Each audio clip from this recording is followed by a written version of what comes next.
கூட்டம் சேர்த்தவன் எல்லாம் ஜெயிக்க முடியாதுன்னு சொன்ன இல்ல, உண்மைதான். ஆனா என்கிட்ட இருக்கிற கூட்டம் நான் சேர்த்த கூட்டம் இல்ல, அன்பால தானா சேர்ந்த கூட்டம். எந்த தனி சாம்ராஜ்யம், அன்பு சாம்ராஜ்யம். இதை யாராலையும் அழிக்க முடியாது. நம்முடைய வெற்றி வேட்பாளர் சகோதரர் திரு ஆற்றல் அசோக்குமார் படித்தவர், இந்த பகுதியிலே நன்கு அறிவுமானவர், ஏழைகளுக்கு பல்வேறு திட்டங்களை செயல்படுத்தி ஏழைகள் மனதிலே வீற்றிருக்கக்கூடிய வெற்றி வேட்பாளர் திரு ஆற்றல் அசோக்குமார் அவர்களுக்கு இரண்டாவது சின்னத்திலே வாக்களியுங்கள்.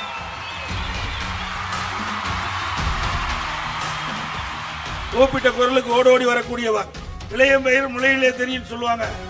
அதுபோல நம்முடைய வேட்பாளருடைய திறமை, அவர் எதிர்காலத்திலே செய்கின்ற நன்மை, இப்பொழுது செய்கின்ற நன்மை விட கூடுதலான நன்மை செய்யக்கூடிய வேட்பாளர் நம்முடைய வேட்பாளர்.